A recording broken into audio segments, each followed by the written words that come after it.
Hello everyone. आज मैं आपके लिए लेकर आई हूँ 0 to 1 का चैप्टर 3। सभी खुशहाल कंपनियाँ अलग हैं। हमारे विरोधी प्रश्न का व्यवसायी संस्करण है। ऐसी कौन सी मूल्यवान कंपनी है जिसे कोई नहीं बना रहा? यह प्रश्न जितना दिखता है उससे कहीं अधिक कठोर है, क्योंकि आपकी कंपनी बहुत अधिक मूल्यवान बने बिना ही बहुत सारा मूल्य उत्पन्न कर सकती है। केवल मूल्य पैदा करना ही काफी नहीं है, आपको वह मूल्य भी चाहिए जो आपने बनाया है।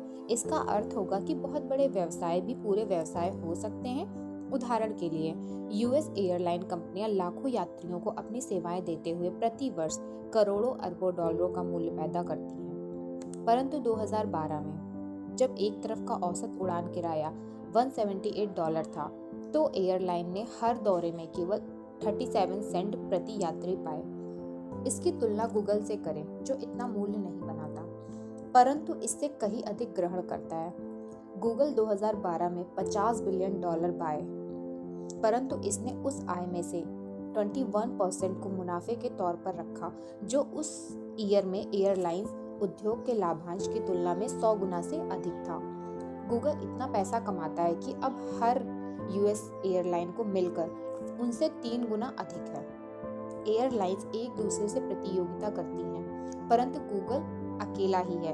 अर्थशास्त्री इस अंतर को समझाने के लिए 2 सरल मॉडलों का प्रयोग करते हैं: संपूर्ण प्रतियोगिता और एकाधिकार या मोनोपोली। इकोनॉमिक्स 101 में संपूर्ण प्रतियोगिता को आदर्श और बकाया अवस्था माना जाता है। जब निर्माता की आपूर्ति ग्राहक की मांग से पूरी होती है तो माना जाता है कि तथाकथित संपूर्ण प्रतियोगी बाजार सामर्थ्य पा रहे हैं। प्रतियोगी बाजार में हर फर्म दिखने में एक जैसी है और एक जैसी की स्थानीय उत्पाद बेचती है।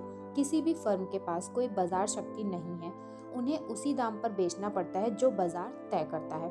अगर पैसा कमाना है तो नई फर्में बाजार में प्रवेश करेंगी, आपूर्ति बढ़ेगी, कीमतें कम होंगी और वे मुनाफे कम होंगे जो उन्हें पहल आकर्षित कर रहे थे। अगर बाजार में बहुत सारी फर्मों का प्रवेश होगा तो उन्हें हानि होगी, कुछ फर्मों पर पैर समेटने होंगे और इस तरह दाम फिर से वहनीय स्तर तक आ जाएंगे। संपूर्ण प्रतियोगिता में दीर्घकालीन रूप से कोई कंपनी आर्थिक लाभ नहीं कर पाती। संपूर्ण प्रतियोगिता का विपरीत मोनोपोली है, जहां एक प्रतियोगी फर्म को बाजार दाम पर बेचना चाहिए। एक मोनोपोली अपने बाजार की मालिक होती है, इसलिए यह स्वयं दाम तय कर सकती है। इसकी किसी से प्रतियोगिता नहीं होती। यह मात्रा और कीमत का ऐसा मेल प्रस्तुत करती है जो इसके लाभों को बढ़ा देता है। किसी अर्थशास्त्री के लिए हर मोनोपोली एक सी दिखती है, भले ही यह कुटिलता से दुश्मनों को हटाना हो, स्टेट से लाइसेंस लेना हो या फिर शीर्ष तक जाने के लिए अन्वेषण करना हो। इस पुस्तक में हम गैर कानूनी बुलीज या सरकार के प्रिय लोगों में दिलचस्पी नहीं रखते। मोनोपोली से हमारा तात्पर्य है कि ऐसी कंपनी जो इतना अच्छा करती हो जितना कोई दूसरी कंपनी निकटतम विकल्प तक ना दे सके। गूगल ऐसी कंपनी का अच्छा उदाहरण है जो 0 से 1 तक गई। इसने 2000 के आरंभ से अब तक सर्च के लिए प्रतियोगिता नहीं की, जब इसने निश्चित रूप से स्वयं को माइक्रोसॉफ्ट और याहू से अलग किया था। अमेरिका प्रतियोगिता को काल्पनिक कथा के रूप में लेते हैं और इसे श्रेय देते हैं कि इसने हमें समाजवादी ब्रेट कात्रो से बचाया है। दरअसल समाजवाद और प्रतियोगिता पूरी तरह से अलग है। पूंजीवादी पूंजी का संग्रह करता है, परंतु संपूर्ण प्रतियोगिता के दौरान सारा लाभ प्रतियोगिता में ही चला जाता है। उद्यमी के लिए दिया जाने वाला पाठ स्पष्ट है: यदि आप लंबे समय तक बने रहने वाला मूल्य संयोजना चाहते हैं तो एक सी दिखने वाली वस्तु का व्यवसाय ना करें। जो लोग झूठ बोलते हैं, वास्तव में कितना संसार मोनोपोली के अधीन है, इसमें से वास्तव में कितना प्रतियोगी है, यह कहना कठिन होगा, क्योंकि इन मामलों में हमारा सामान्य संप्रेषण बहुत उलझा हुआ है। बाहरी तौर पर देखने वाले के लिए सारे व्यवसाय दिखने में एक से होते हैं, तो उनके बीच केवल छोटा सा अंतर जानना ही आसान होगा, परंतु हकीकत इससे कई अधिक दोहरी है। संपूर्ण प्रतियोगिता और एकाधारी के बीच भारी अंतर है और अधिकतर व्यवसाय किसी न किसी अति के और होते हैं जिसे हम आमतौर पर महसूस नहीं कर पाते। अंतर गहरे हैं। यह उलझन तब पैदा होती है जब अपने ही तरीके से बाजार की दशाओं को प्रकट करने के लिए सार्वभौमिक रूप से पक्षपात होता है। एकाधिकार रखने वाले और प्रतियोगिता करने वाले दोनों ही अपने लाभ के लिए सच का तोड़ मरोड़ कर पेश करते हैं। एकाधिकार से झूठ जुड़े झूठ। एकाधिकारवादी अपने आप को बचाने के लिए झूठ बोलते हैं। वे जानते हैं कि अगर उन्होंने अपनी मोनोपोली की डींग हाँकी तो उनका अंकेक्षण होगा, छानबीन होगी और फिर उन पर हमला किया जाएगा। वे चाहते हैं कि उन्हें मोनोपोली से मिलने वाले लाभ लगातार मिलते रहें, इसलिए वे अपनी ओर से मोनोपोली को छिपाने की पूरी कोशिश करते हैं। अक्सर वे यही कहते हैं कि उनके पास प्रतियोगिता की पूरी ताकत है जिसका कोई अस्तित्व ही नहीं होता। जरा सोचो कि गूगल अपने व्यवसाय के बारे में कैसे बात करता है। यह सच है, निश्चित रूप से एकाधिकार रखने का दावा नहीं करता, परंतु क्या ये है या इस बात का निर्भर करता है कि किस चीज का एकाधिकार मान लेते हैं कि गूगल प्रमुख रूप से एक सर्च इंजन है। मई 2014 तक इसके पास सर्च मार्केट का 64% था। इसके निकटतम प्रतियोगियों माइक्रोसॉफ्ट और याहू के पास क्रमशः 19 और 10% अंश था। यदि काफी नहीं लगता तो इस तथ्य पर विचार करें कि अब गूगल शब्द को ऑक्सफोर्ड अंग्रेजी शब्दकोश में एक क्रिया के रूप में औपचारिक रूप से दर्ज कर दिया गया। आप इस प्रतीक्षा में ना रहें कि ऐसा ही बिंग के साथ भी होगा। परंतु मान लें हम कहते हैं कि गूगल प्रमुख रूप से एक विज्ञापन कंपनी है। इससे हालात बदल देते हैं। यूएसए का सर्च इंजन विज्ञापन बाजार सालाना $17 बिलियन है। ऑनलाइन विज्ञापन $37 बिलियन सालाना है। सारा यूएस विज्ञापन बाजार कुल मिलाकर 150 बिलियन है और व्यावसायिक बाजार $495 बिलियन का बाजार है। चाहे गूगल यूएस सर्च विज्ञापन को पूरी तरह से एकाधिकार में क्यों ना ले लें, या व्यावसायिक विज्ञापन बाजार का केवल 3.4% ही ले सकेगा। इस नजरिए से गूगल प्रतियोगी बाजार में एक छोटा खिलाड़ी दिखाई देता है। यदि हम गूगल को एक बहुमुखी तकनीकी कंपनी के रूप में लेते हैं तो तब यही जायज लगता है। इसके सर्च इंजन के अलावा गूगल दर्जनों अन्य सॉफ्टवेयर उत्पाद बनाता है जिनमें रोबोटिक कार्य भी शामिल है, परंतु गूगल की 95% आय सर्च विज्ञापन से आती है।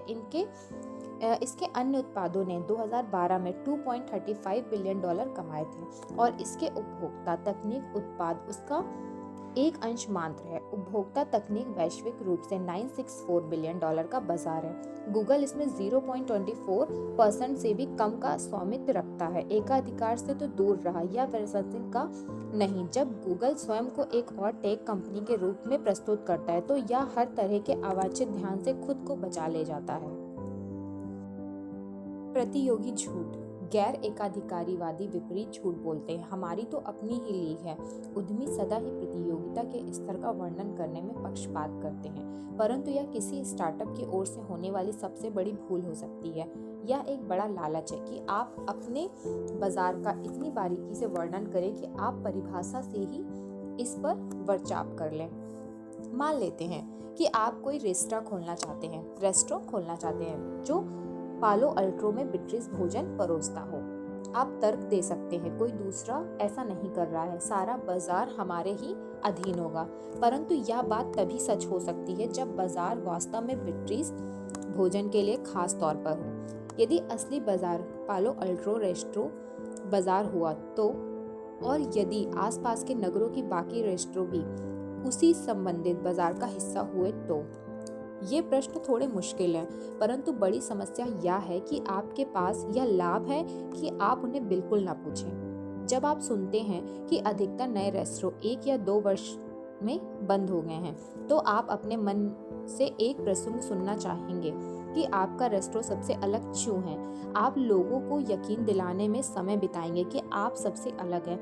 तब आप गंभीरता से विचार नहीं करेंगे कि वह सच भी है या नहीं। बेहतर होगा कि आप थोड़ा ठहर कर विचार करें कि क्या पालो अल्टो के लोग बिट्रीज भोजन खाना भी चाहेंगे या नहीं। हो सकता है कि ऐसे लोग ही ना हो। 2001 में पेपल में मेरे सहकर्मी और मैं अक्सर माउंटेन व्यू के कैस्ट्रो स्ट्रीट में लंच के लिए जाते थे। हमारे भारतीय सुशी और बर्गर आदि के अनुसार अपनी पसंद के रेस्टोरेंट खोज रहे थे। जब हम एक टाइप चुन लेते हैं तो हमारे सामने और विकल्प आ जाते हैं, दक्षिण भारतीय या उत्तर भारतीय, सस्ता या सुंदर आदि। प्रतियोगी स्थानीय रेस्टोरेंट बाजार की तुलना में पेपल उस समय एकमात्र ऐसी कंपनी थी जो पूरी दुनिया में ईमेल पर आधारित भुगतान कर रही थी। हमारे पास कैस्ट्रो स्ट्रीट रेस्टोरेंट में शामिल स्टाफ से भी कम लोग थे, परंतु हमारा काम उन सभी रेस्टोरेंट को मिलाकर उनके काम से कहीं अधिक मूल्यवान था। कोई नया दक्षिण भारतीय रेस्टोरेंट खोलकर पैसा कमाना कठिन हो सकता है अगर आपने प्रतियोगी हकीकत को ध्यान में ना रखते हुए अंतर लाने वाले छोटे छोटे कारकों पर ही ध्यान दिया। जैसे हो सकता है कि आपके नान आपकी परदादी की दी हुई रेसिपी के कारण सबसे अच्छे बनते हैं, तो आपके व्यवसाय का चलना असंभव है। रचनात्मक उद्योग भी इसी तरह काम करते हैं। कोई भी पटकथा लेखक यह नहीं मानना चाहती कि उसकी नई मूवी स्क्रिप्ट वही दिखा रही हो जो पहले दिखाया जा चुका है। उसका कहना होगा यह फिल्म कई तरह के रोचक तथ्यों का बिल्कुल नई तरह से मेल करेगी। यह सच भी हो सकता है। मान लेते हैं कि उसका आइडिया है कि वह हैकर्स और जा के बीच जेड को स्टार लेगी। रैप स्टार हैकर्स के संवाद दल का हिस्सा बनकर उस सार को मारता है जिसने उसके दोस्त की जान ली। बेशक ऐसा पहले कभी नहीं किया गया, परंतु पालो अल्ट्रो में ब्रिटिश रेस्टोरेंट के अभाव की तरह हो सकता है कि यह एक अच्छी बात हो। जो लोग मोनोपोली नहीं रखते वे कहते हैं कि उनका बाजार कई छोटे बाजारों के बराबर की कटान रखता है या इंटरसेक्शन करता है। ब्रिटिश फूड रेस्टोरेंट पालो अल्ट्रो, रैप स्टार, हैकर्स, सकर्स इसके विपरीत एकाधिकारवादी और एकाधिकार को छिपाने के लिए, अपने बाजार को छिपाने के लिए कई विशाल बाजारों के सहयोग या यूनियन के रूप में प्रस्तुत करते हैं। Search engine, mobile phone, computer, self driving कारें, किसी मोनोपोली रखने की यूनियन स्टोरी व्यवहार में कैसी दिखती है? आप 2011 के सम्मेलन सत्र के गूगल के चेयरमैन एरिक स्मिथ के सच पर ध्यान दे सकते हैं। हम एक प्रतियोगी परिदृश्य का सामना कर रहे हैं जिसमें ग्राहक के पास सूचना पाने के लिए असंख्य विकल्प मौजूद हैं, या फिर सादे शब्दों में PR से अनुवाद, गूगल एक बड़े से तालाब की छोटी मछली है। हमें किसी भी समय पर पूरा निगला जा सकता है। हम वह मोनोपोली नहीं जिसे सरकार खोज रही है। निम्र लोग। प्रतियोगी व्यवसायों की समस्या लाभों के अभाव से पर चली जाती है। कल्पना करें कि आप माउंटेन व्यू के रेस्टोरेंट में से चला रहे हैं। आप अपने दर्जनों प्रतियोगियों से कहीं अलग नहीं हैं, इसलिए आपको बने रहने के लिए कड़ा संघर्ष करना होगा। अगर आप बहुत कम लाभ के साथ भोजन परोसते हैं तो हो सकता है कि आप अपने कर्मचारियों को न्यूनतम वेतन ही दे सके। आपको हर ओर से कटौती करनी होगी। यही कारण है कि छोटे रेस्टोरेंट में दादी रजिस्टर संभालती हैं और बच्चे पिछले हिस्सों में बर्तन साफ करते हैं। बहुत ऊंचे मुकाम पर गिर जाने वाले रेस्टोरेंट भी बहुत बेहतर नहीं होते, जहां मिशेलिन स्टार सिस्टम जैसे रिव्यू और रेटिंग गहरी प्रतियोगिता का भाव पैदा करते हैं जो शेफ्स का दिमाग चकराने के लिए काफी है। फ्रेंच रसोई और 3 मिशेलिन स्टार विजेता वर्नन लुइस का कहना था, अगर मैंने एक भी स्टार गंवाया तो मैं अपनी जान दे दूंगा। मिशेलिन ने अपनी रेटिंग बनाए रखी, परंतु उस शेफ ने अंततः 2003 में आत्महत्या कर ली जब एक प्रतियोगी फ्रेंच डाइनिंग गाइड ने उसके रेस्टोरेंट को नीचा दिखाया। प्रतियोगी इकोसिस्टम लोगों को निर्माता या मृत्यु की ओर धकेल देता है।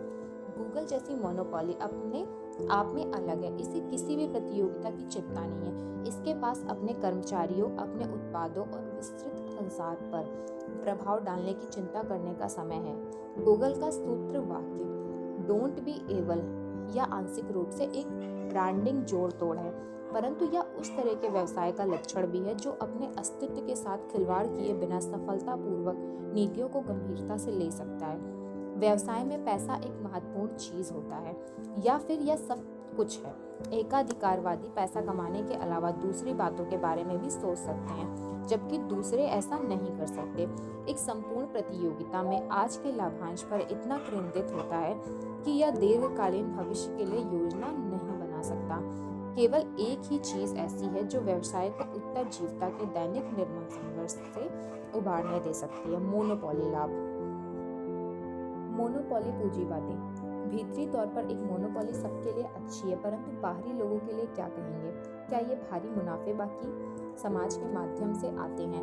दरअसल हाँ, ये मुनाफे ग्राहकों की जेबों से ही आते हैं और मोनोपोलीज की बदनामी जायज ही है, परंतु केवल उस दुनिया में जिसमें कुछ नहीं बदलता।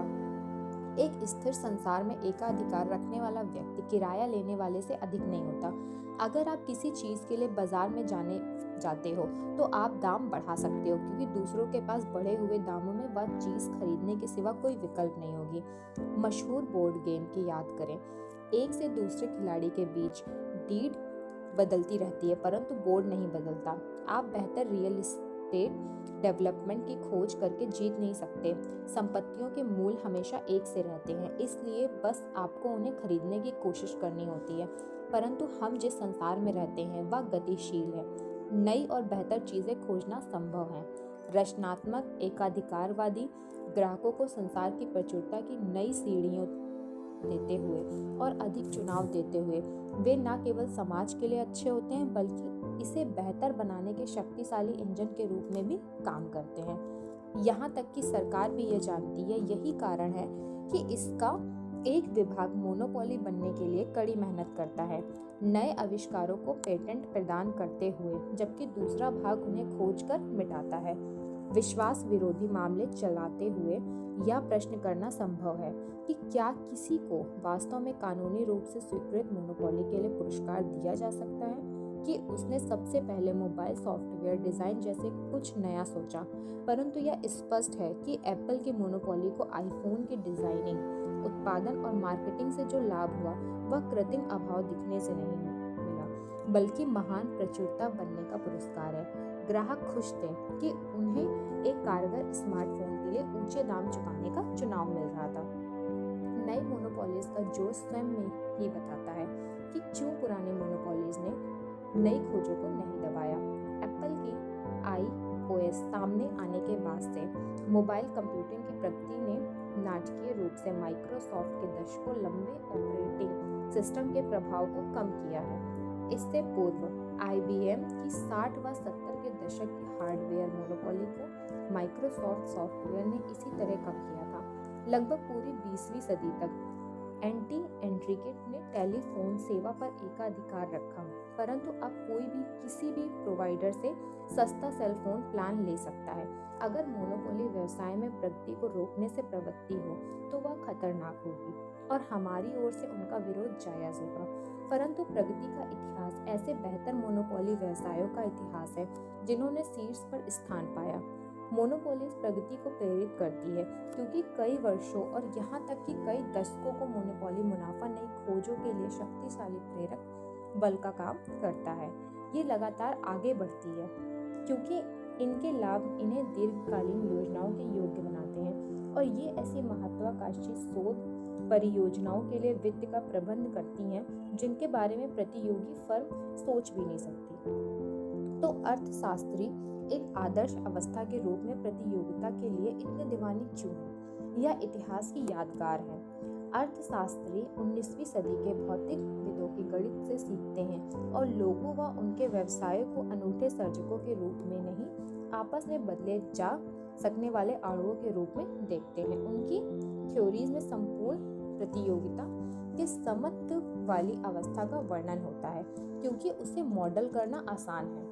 इसलिए नहीं कि यह बेहतर व्यवसाय का प्रतिनिधित्व करती है, परंतु जब याद रखना भी उचित होगा कि 19वीं सदी की भौतिकी द्वारा जिस दीर्घकालीन समत्व की अवस्था की भविष्यवाणी की गई थी वह ऐसी अवस्था थी जिसमें सारी ऊर्जा समान रूप से वितरित होती थी और बाकी सब रुक जाता था। इसे यूनिवर्स की हीट डेथ के नाम से भी जाना जाता था। आप थर्मोडायनामिक्स पर चाहे जो भी विचार रखते हो, यह एक शक्तिशाली उपमा है। व्यवसाय में संतुलन का अर्थ है स्थिरता और स्थिरता का अर्थ है मृत्यु। अगर आपका उद्योग एक प्रतियोगी संतुलन में है तो आपके व्यवसाय की मौत से दुनिया को कोई फर्क नहीं पड़ेगा। कोई दूसरा आपके जैसा ही प्रतियोगी आपकी खाली जगह भरने को तैयार होगा। संपूर्ण समस्त का वर्णन उस शून्य के रूप में कर सकते हैं जिससे ब्रह्मांड का अधिकतर हिस्सा बना है।